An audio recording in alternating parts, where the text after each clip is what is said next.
दोस्तों, आज की कहानी सिर्फ एक खबर नहीं बल्कि एक ऐसा तूफान है जिसने पूरी दुनिया की डिजिटल राजनीति को हिला दिया है। सालों से यह माना जाता था कि अगर किसी देश को बड़ा फैसला लेना है, अगर दुनिया को कोई नया नियम चाहिए, अगर किसी को करारा जवाब देना है, तो वो काम सिर्फ अमेरिका करेगा। बाकी दुनिया बस ताली बजाएगी और चुपचाप मान जाएगी।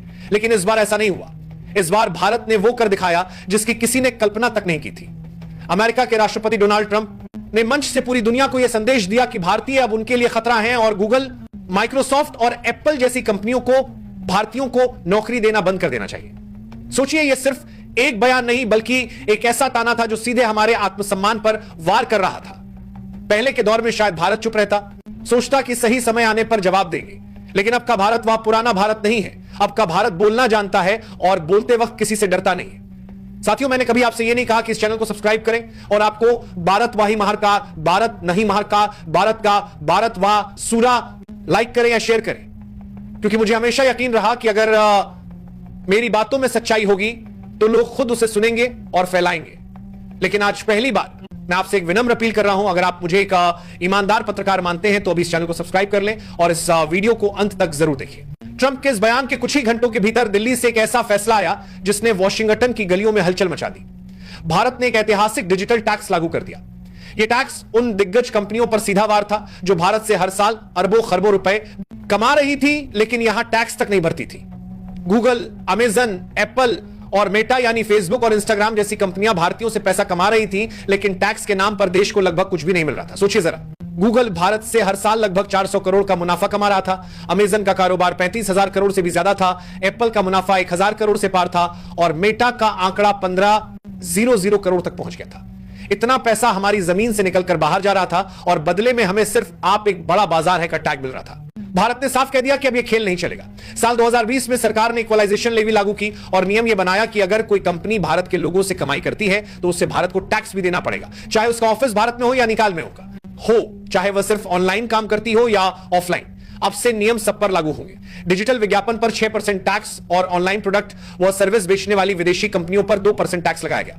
यह कोई साधारण कदम नहीं था। 2% की तरफ से ऑफलाइन, यह सीधा उन कंपनियों पर चोट थी जिन्होंने भारत को सिर्फ ग्राहक समझा लेकिन कभी बराबरी का हकदार नहीं माना। यह टैक्स दरअसल भारत का वह मास्टर स्ट्रोक था जिसने पूरी दुनिया को यह सोचने पर मजबूर कर दिया कि अब भारत सिर्फ यूजर नहीं बल्कि नियम बनाने वाला देश है। अमेरिका को यह बात सीधे दिल पर लगी। वॉशिंगटन में बैठे बड़े बड़े नेता और बिजनेस लीडर्स अचानक बेचैन हो गए। उन्होंने वर्ल्ड ट्रेड ऑर्गेनाइजेशन का दरवाजा खटखटाया और भारत के डिजिटल टैक्स को एक तरफा और गैरकानूनी करार दिया।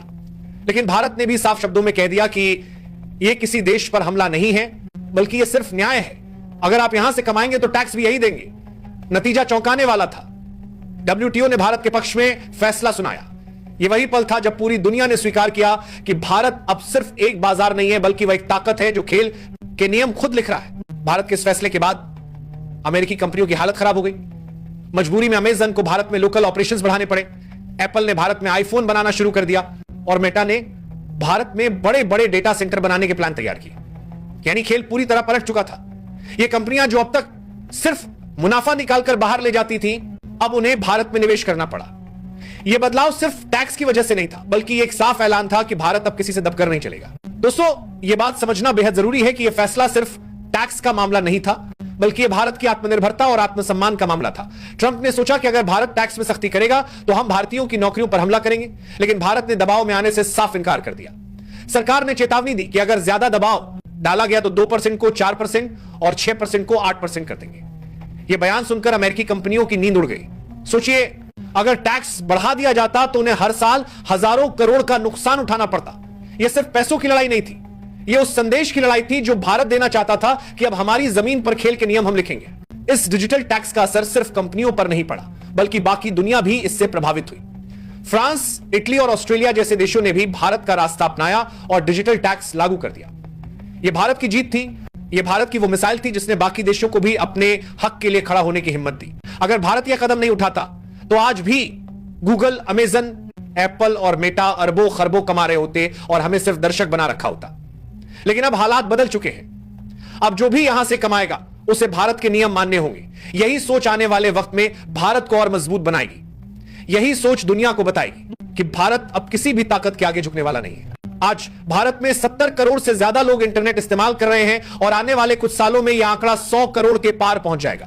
यह बाजार किसी सोने की खान से कम नहीं है और इस खान के नियम अब भारत खुद तय कर रहा है। यही वजह है कि सी ब्रेक से सोने के लिए मांगली कुछ साल करोड़ से ज्यादा लोग 70 करोड़ से ज्यादा लोग कर रहे हैं। कंपनियों को मजबूरी में भारत में निवेश करना पड़ रहा है, चाहे वो एप्पल के फैक्ट्री हो, अमेजन का लोकल ऑपरेशन हो या मेटा के डेटा सेंटर। ये सब भारत की नई ताकत का सबूत है। दोस्तों, ये कहानी सिर्फ एक टैक्स की नहीं है, ये कहानी है उस बदलाव की जो भारत की आर्थिक नीति में आया है।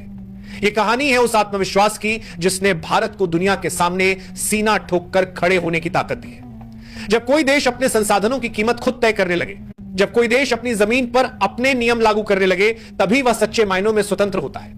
भारत ने यह साबित कर दिया है कि अब वह दौर खत्म हो गया है जब हमें सिर्फ बाजार समझा जाता था। अब सवाल यह है कि क्या यह लड़ाई यहीं खत्म होगी? क्या अमेरिका पलटवार करेगा या फिर मान लेगा कि भारत अब वो पुराना भारत नहीं है? क्या आने वाले वक्त में भारत और भी कड़े फैसले लेगा?